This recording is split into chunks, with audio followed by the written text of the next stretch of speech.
Hello दोस्तों, कैसे हैं आप सभी? बढ़िया एकदम। तो लॉ की इस दुनिया में आपका हार्दिक स्वागत है।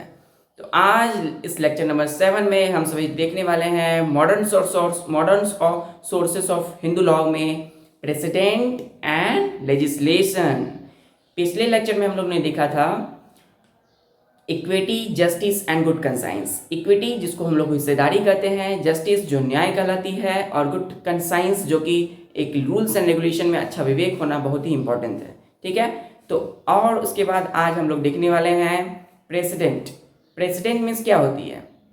जो एक पूर्व का उदाहरण है, एक तरह का, है ना। एक प्रीवियस इंस्टेंसेस को कहते हैं हम लोग, है ना। प्रीवियस इंस्टेंस उस तरह के केसेस को अप्लाई करेंगे, उस तरह के केसेस में हम लोग अप्लाई करेंगे the case which is or may be taken as the examples of rules for subsequent case, है ना। मतलब बाद में आने वाले जो भी केसेस हैं, है ना, यानी कि एग्जाम्पल्स, पहले के जो भी एग्जाम्पल्स दिए हुए हैं, उदाहरण लिए गए हैं, उस उन सभी को क्या किस में रखते हैं हम लोग? प्रेसिडेंट के तौर पे देखते हैं, है ना।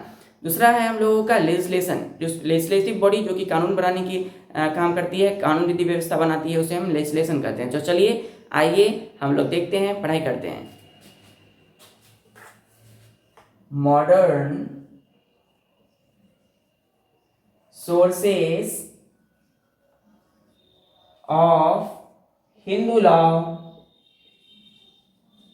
हिंदू लॉ इसमें हम लोग आज देखने वाले हैं जो दूसरा कैटेगरीज है हमारा, वो है president. President according to Oxford Dictionary, Oxford Dictionary, Oxford dictionary के अनुसार president means previous instance,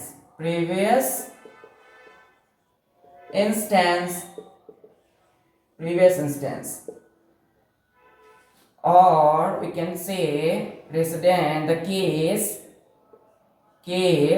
which is or may be taken as the example of rules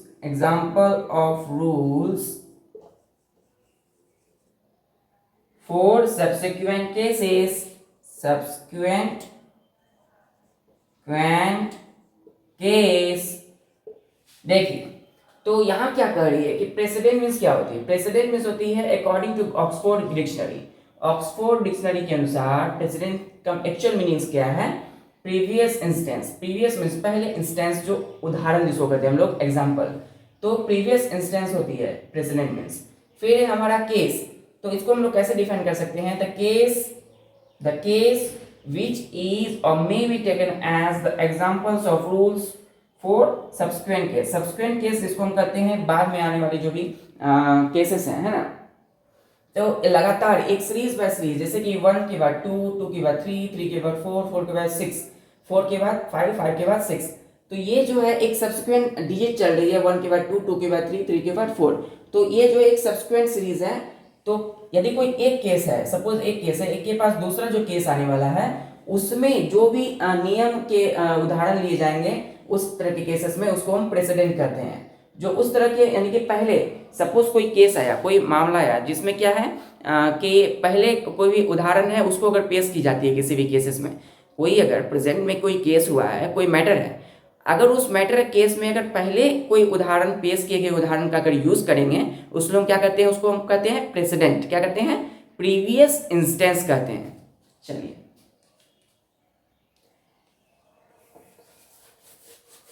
इसको हम दूसरे तरह से समझ सकते हैं। In other words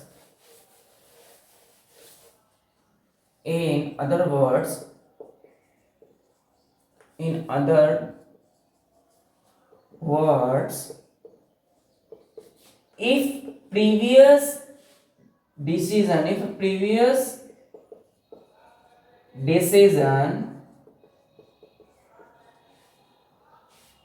by court taken as basis or source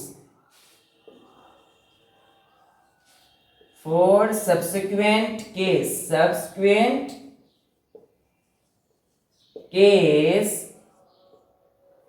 under the similar एक जैसे फैक्ट होने चाहिए, सिमिलर फैक्ट और सर्कमस्टेंस, इसको हम लोग कहते हैं परिस्थितियां, circumstances. It is called judicial precedent इसको कहते हैं प्रेसिडेंट। तो जुडिशियल प्रेसिडेंट क्या होती है? What do you mean by the actual meanings of judicial president? तो जुडिशियल प्रेसिडेंट मीन्स क्या है? इफ अ प्रीवियस डिसीजन, अगर कोई पहले के लिए गए कोई निर्णय है कोर्ट के द्वारा जिसको आधार मान लिया गया, एक सोर्स मान लिया गया है फॉर सब्सिक्वेंट केसेस के लिए, सब्सिक्वेंट केस मीन्स आने वाले जो केसेस हैं उसके लिए, तो under the similar fact and circumstance, एक समान तरह के जो भी फैक्ट हैं, है ना, जो भी बात उल्लेखित की गई है समान है ना, परिस्थितियां समान हैं, उसको क्या कहेंगे? जुडिशियल प्रेसिडेंट कहते हैं। तात्पर्य ये हुआ कि यदि कोर्ट के द्वारा कोई अगर पहले के निर्णय या फिर डिसीजंस को लिया जाता है एक आधार के तौर पे, एक बेस के तौर पे, ठीक है, आने वाले केसेस के लिए, तो उसके हम कहते हैं जुडिशियल प्रेसिडेंट। क्या कहते हैं उसे? Judicial president. If previous decisions by court taken as basis or the source for subsequent cases under the similar fact and circumstance, that is called judicial precedent. Bentham के अकॉर्डिंग क्या है? Bentham, तो Bentham ने क्या कहा? Bentham कहते हैं, बड़ा अच्छे से उन्होंने बात कही कि बैंथम कहते हैं कि प्रेसिडेंट आर जज मेड लॉज, प्रेसिडेंट आर जजेस मेड लॉ। प्रेसिडेंट क्या होते हैं? जज होते हैं, जो लॉ, जिसने क्या बनाया? लॉ बनाया, कानून बनाई। तो कानून जो बनाए वो जज ने क्या बनाया? कानून पारित किया, कानून को बना दिया, ठीक है। तो प्रेसिडेंट जो है जज होते हैं बैंथम के अकॉर्डिंग। बैंथम ने क्या कहा कि प्रेसिडेंट्स आर जजेस मेड लॉज। चलिए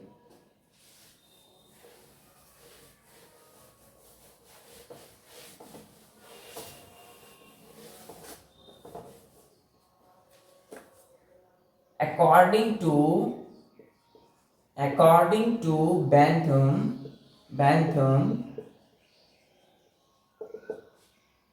कि president are judges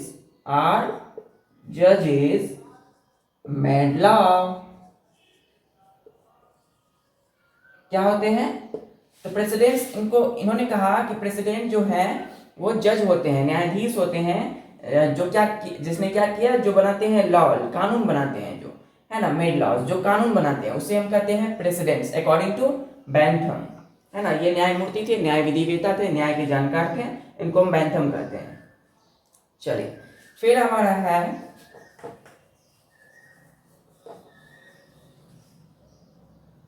presidents is called to be source of Hindu law in two sense, दो सेंस में जो है हम लोग प्रेसिडेंट्स को हम लोग क्या कहते हैं? Source of Hindu law. Source हम लोगों ने पहले देख चुका था, मीनिंग्स ऑफ सोर्स है। सोर्स का मीनिंग क्या होता है? एक बेसिस होता है जहां से लॉ इवॉल्व होती है, तो जहां से कानून जो है विकास होता है, जहां से कानून का उस तरह के बेस को, उस तरह के बेसिस को क्या कहते हैं हम लोग? सोर्स कहते हैं। क्या कहते हैं उसे? सोर्स कहते हैं। Material of which law is evolve, है ना, एक ऐसा बेस, एक ऐसा आधार, एक ऐसा फंडामेंटल जहां से लॉ की शुरुआत हुई है, उसको लोग बेसिस कहते हैं, सोर्स कहते हैं उसको, सोर्स ऑफ लॉ। तो सोर्स ऑफ लॉ में क्या है? हम लोग प्रेसिडेंट्स, है ना, मॉडर्न सोर्सेस ऑफ लॉ में हम लोग प्रेसिडेंट पढ़ रहे हैं, तो precedent is called to be the source of Hindu law. इसको हम लोग सोर्स ऑफ हिंदू लॉ कहते हैं इन दो सेंस में, दो तरह के सेंस में। पहला सेंस ये कहता है कि all the principles and rules now have been embodied in the case law. जितने भी प्रिंसिपल, सिद्धांत हैं, रूल्स हैं हिंदू लॉ के, उन सभी को क्या कर दिया गया है? उसको मिला दिया गया है केसेस लॉ में। केस लॉ क्या है? ऐसा विधि, ऐसा कानून जहाँ पर क्या होती है, निर्णय ली जाती है ना, जहाँ निर्णय दी जाती है उसे केस लॉ, उस तरह के केसेस लॉ में क्या हुआ, इस तरह के रूल्स एंड प्रिंसिपल्स को एम्बॉडिड किया गया है, मिला दिया गया है, ठीक है। उसके बाद क्या, इस तरह के मैटर्स में जो है courses to original source is not necessary, मतलब कि जो भी रिकॉर्ड्स करते हैं फिर से दोबारा जो है अप्लाई करते हैं यदि ओरिजिनल सोर्सेस के लिए, वो जरूरत आवश्यकता नहीं है, क्योंकि इस तरह के मैटर्स के लिए ये आवश्यक नहीं है। सिंपल सा बात यही है कि जितने भी सिद्धांत हैं, प्रिंसिपल्स हैं, रूल्स हैं, वो एक्चुअली में एम्बॉडिड हो गए हैं केस लॉ में। तो पहला सेंस ये है कि precedents the source of Hindu law. First, practically all the principles and rules are now have been embodied in the case law। चलिए,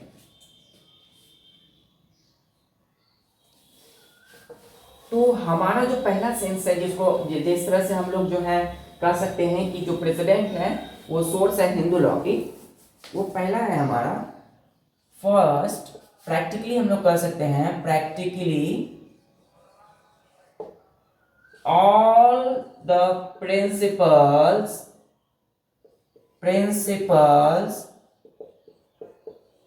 and rules are now, अब से क्या हुआ है, now have been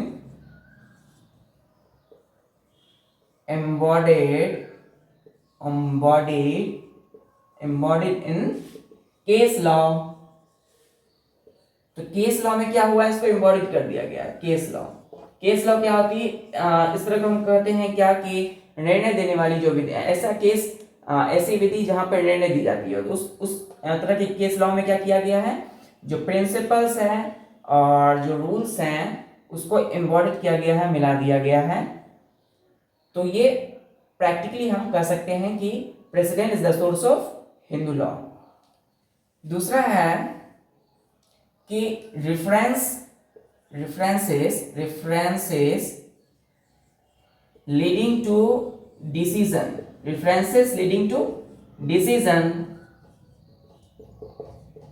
is enough।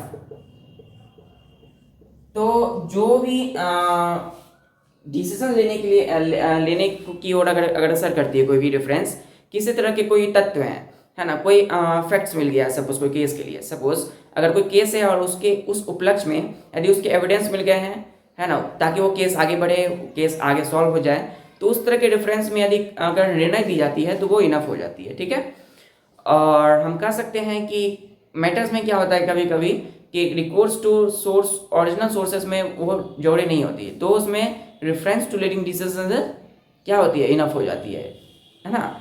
आगे क्या कहलाता है कि हम लोग कह सकते हैं कि जो प्रेसिडेंट है is the source of Hindu law, है ना, in the sense by the process of judicial interpretations, doctrines, rules and principles stand क्या कहते हैं, मॉडिफाइड हो जाती है। मतलब जो भी प्रेसिडेंट है उसको हिंदू लॉ कहते हैं, सोर्स कहते हैं हिंदू लॉ की, bye the process of judicial interpretation. अगर जुडिशियल इंटरप्रिटेशन, अगर जुडिशियल न्यायिक विधि से अगर क्या करते हैं उसको अप्लाई किया जाता है, जो भी डॉक्ट्राइन्स है, equity, justice and good conscience की जो प्रिंसिपल्स हैं, सिद्धांत हैं, रूल्स हैं, अगर वो स्टैंड हो जाते हैं मॉडिफाइड, है ना, फिर से उसको क्या किया गया, सुधार कुछ किया जाता है, उसमें कुछ चेंजेस की जाती है, तो क्या, तो हम कह सकते हैं president is the source of Hindu law, ठीक है। दूसरा है हमारा ऑल टुगेदर की जितनी भी क्या होते हैं, मॉडिफाइड हो जाते हैं प्रिंसिपल्स, है ना, डॉक्ट्राइन्स, रूल्स, वो सभी को इंट्रोड्यूस किया गया है in the body of Hindu law. Hindu law, Hindu विधि के बॉडी में क्या किया, उसको फिर से नया उसका एक इंट्रोडक्शन दिया गया है, प्रिंसिपल्स, रूल्स एंड डॉक्ट्राइन्स को, ठीक है। चलिए, तो हम लोग देखते हैं अब,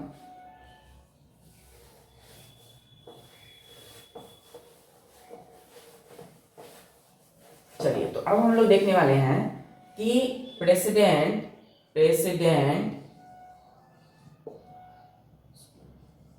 is source of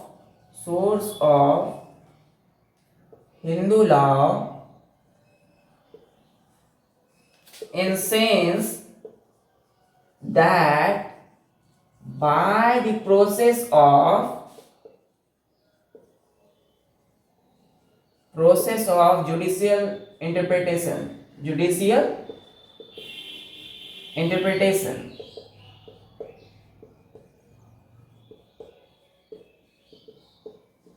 doctrine, rules and principle stand modified.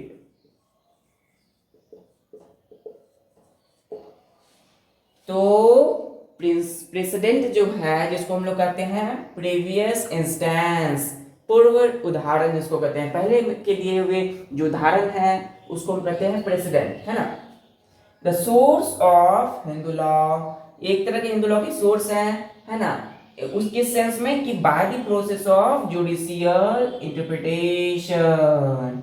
तो जुडिशियल इंटरप्रिटेशन के प्रोसेस के थ्रू के सेंस में हम कह सकते हैं, डॉक्ट्राइन के सेंस में रूल्स एंड प्रिंसिपल्स जो कि स्टैंड करते हैं मॉडिफाइड होने के लिए, ठीक है। तो इस तरह के केस में हम प्रेसिडेंट को कह सकते हैं कि सोर्स है हिंदू लॉ के।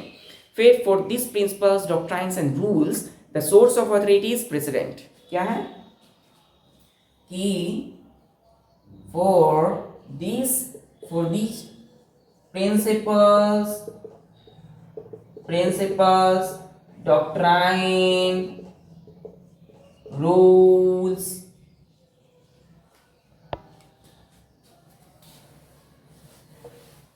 ध्यान से देखिए अब आप लोग कि जो अथॉरिटी है, जो सोर्स ऑफ अथॉरिटी है, उसको हम प्रेसिडेंट कर देते हैं किस केस में। तो फॉर दीज, इस तरह के जो प्रिंसिपल्स हैं, जो डॉक्ट्राइन है, जो रूल्स हैं, क्या हो जाते हैं, the source of authorities, source of authorities president. वहां भी उस तरह के सोर्स को क्या कहते हैं, प्रेसिडेंट ही कहते हैं, ठीक है। चलिए अब क्या है, while interpretations of the provision of Hindu law, है ना, the court laid down new principles and the such new principles are considered to be the source of Hindu law, ठीक है। फिर आता है हमारा दूसरा जो पार्ट है modern sources of Hindu law में। हम लोगों ने अभी तक क्या देखा, प्रेसिडेंट के बारे में समझा कि अगर इस तरह के केसेस में जहाँ पे आने वाले केसेस की अगर कोई ऐसा केस होता है जहाँ पर किसी तरह के रूल्स के कोई नियम होते हैं, है ना, कोई ऐसा केस है, आने वाले जो केस हैं उसमें अगर पहले के जो केसेस होते हैं उसके अगर उदाहरण को लिया जाए मैटर सॉल्व करने के लिए, तो उसको हम तो पहले के जो उदाहरण होते हैं उसको हम प्रेसिडेंट कहते हैं या प्रीवियस इंस्टेंस कहते हैं, ठीक है।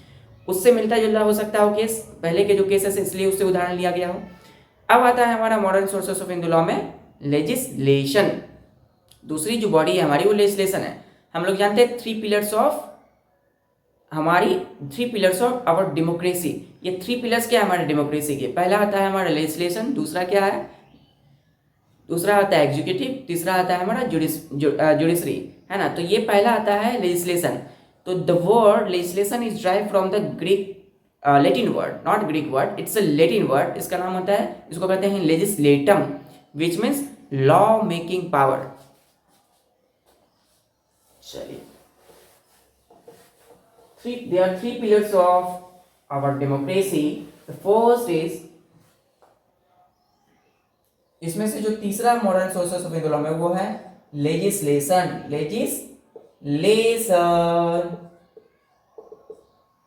इसलिए हम क्या करते हैं, हम लोग जो कानून बनाती है ना, हमारे इंडिया में, हमारी जो भारत में जो कानून बनाने की विधि व्यवस्थाएं हैं, जो कानून बनाने के जिसको क्या क्या दिया गया है, मतलब उसको दिया गया है, पावर दिया गया है ना, जिस बॉडी को पावर दिया गया है लॉ बनाने की, उसको हम क्या कहते हैं, लेजिस्लेशन कहते हैं, सिंपल वर्ड में।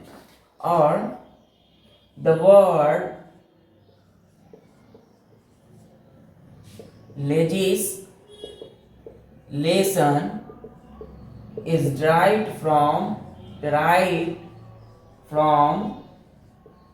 Latin word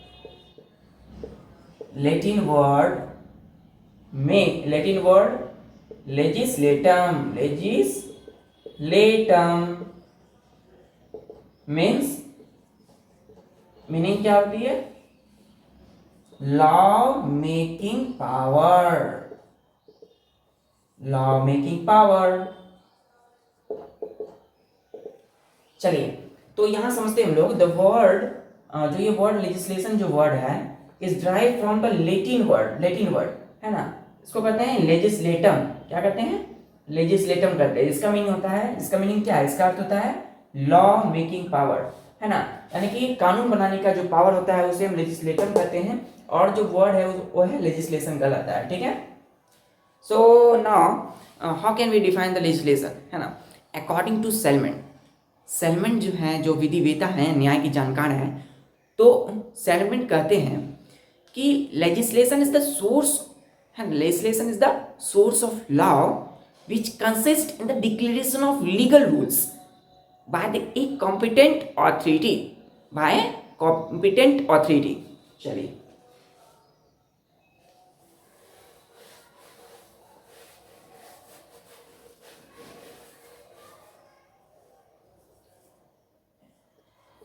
according to salmon, देखिए ये ध्यान से इसको याद रखिएगा, इसको हम विधिवेता कहेंगे, न्यायवेता जो ज्ञानकार थे उन्होंने कहा है कि सेलमन के अकॉर्डिंग कि legislation is the source of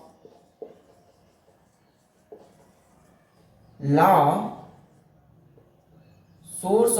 which consists in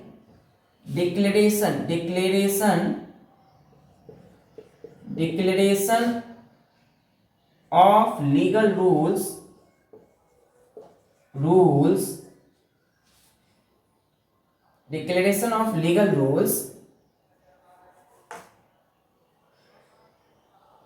by legislation is the source of law which consists in the declaration of legal rules। ठीक है, तो देखिए ध्यान से आप कि लेजिस्लेशन क्या ऐसे डिफाइन करेंगे, एक सोर्स है लॉ की जो बना होता है डिक्लेरेशन ऑफ लीगल रूल्स, यानी कि डिक्लेयर मींस क्या होता है? जो पूरी दावे के साथ कर सकता है ना, उसको हम लीगली करते हैं, है ना, न्यायपूर्वक, न्याय जो नियम होते हैं उसके जो पूरे दावे के साथ जो प्रूफ करते हैं उसको हम लेजिस्लेशन कहते हैं, ना। लॉ बनाने में जो भी काम की जाती है वो किसके द्वारा होता है? लेजिस्लेशन के थ्रू होता है। ठीक है, चलिए, तो declaration of legal rules. Now हम लोग देखते हैं कि जो लेजिस्लेशन होता है, लेजिस्लेटिव जो लॉ मेकिंग बॉडी होती है उसको हम लेजिस्लेटिव बॉडी कहते हैं, है ना, लेजिस्लेटिव अथॉरिटी कहते हैं। लेजिस्लेटिव बॉडी, लेजिस्लेटिव अथॉरिटी या लेजिस्लेशन कहते हैं किसको? Law making body. So law making body क्या कहलाती है? Law making body is called legislative body और legislative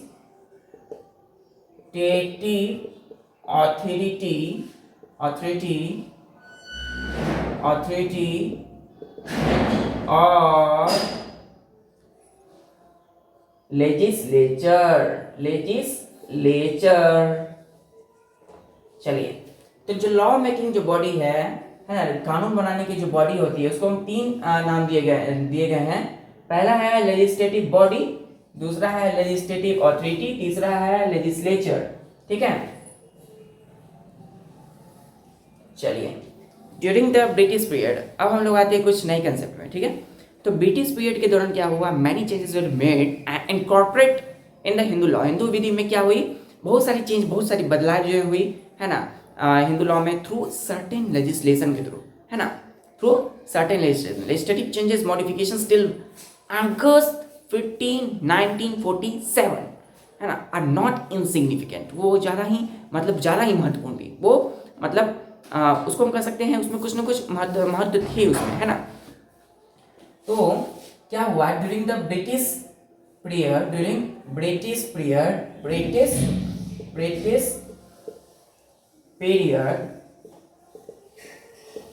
many changes were made in Hindu law, Hindu Vidhi, through certain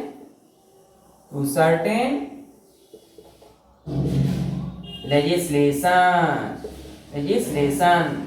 तो लॉ बनाने की जो बॉडी है उसके थ्रू क्या हुई, हिंदू विधि में बहुत सारी बदलाव हुई थी, है ना। ब्रिटिश पीरियड के दौरान ब्रिटिश जो अंग्रेज जो थे उस समय, अंग्रेज जमाने में लेजिस्लेशन कानून बनाने की जो विधि थी उसके थ्रू क्या है, हिंदू विधि में, हमारी हिंदू विधि में बहुत सारी बदलाव हुई। तो लेजिस्लेटिव चेंजेस जो है, लेजिस्लेटिव चेंज मॉडिफिकेशन टिल 1947। तो लेजिस्लेटिव चेंजेस में बहुत बड़ा बदलाव, मॉडिफिकेशन हुआ। हमारे जब देश आज़ाद हुई थी, है ना, हमारे देश आज़ाद कब हुई, अगस्त 15 1947, है ना। तो ये जो हमारा देश जब इंडिपेंडेंट हुआ, हमारा देश जब आज़ाद हुआ, स्वतंत्र हुई, हमारे देश को जब आज़ादी मिली, उस दौरान जो है लेजिस्लेटिव चेंजेस में बहुत बड़ा बदलाव हुआ, है ना।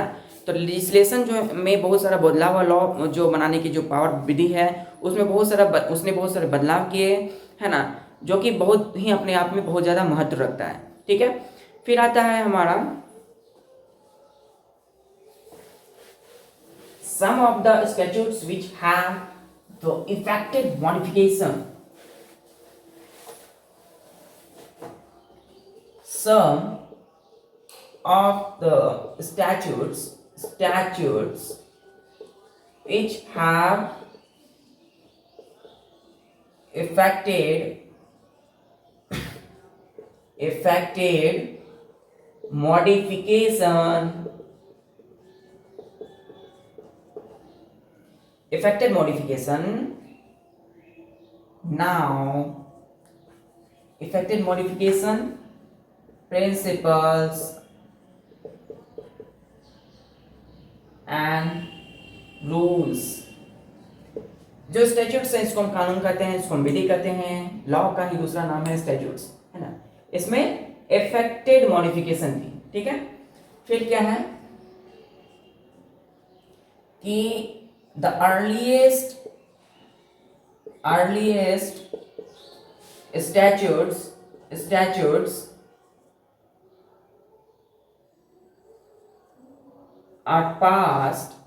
statutes were passed in 1850। caste disabilities removal act क्या हुई, तो पहले के जो स्टैट्यूट्स थे उसको पास किए गए थे 1850 में, 1850 ईस्वी दशक के दौरान जो है पहले स्टैट्यूट्स जो थे वो क्या हुए थे, पास हुए थे। इसमें क्या था, कास्ट डिसेबिलिटीज रिमूवल एक्ट। इसमें कौन सी जो है एक्ट किया गया था, कौन सा अधिनियम पारित किया गया, कास्ट डिसेबिलिटीज रिमूवल एक्ट, ठीक है। अब है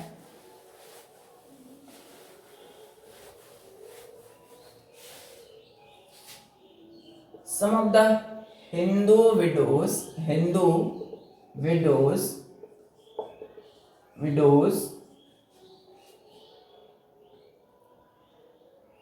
some of the Hindu widows remarriage act 1856। ये एक एक्ट है जो हिंदू विडोज मैरिज एक्ट है, हिंदू विडोज ने फॉलो किया री मैरिज एक्ट 1856 को। फिर आया था हमारा हिंदू विल्स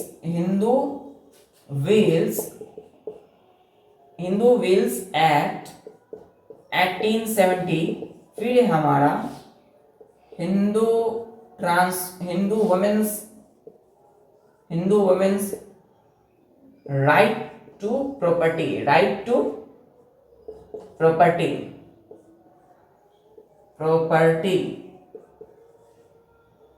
एक्ट।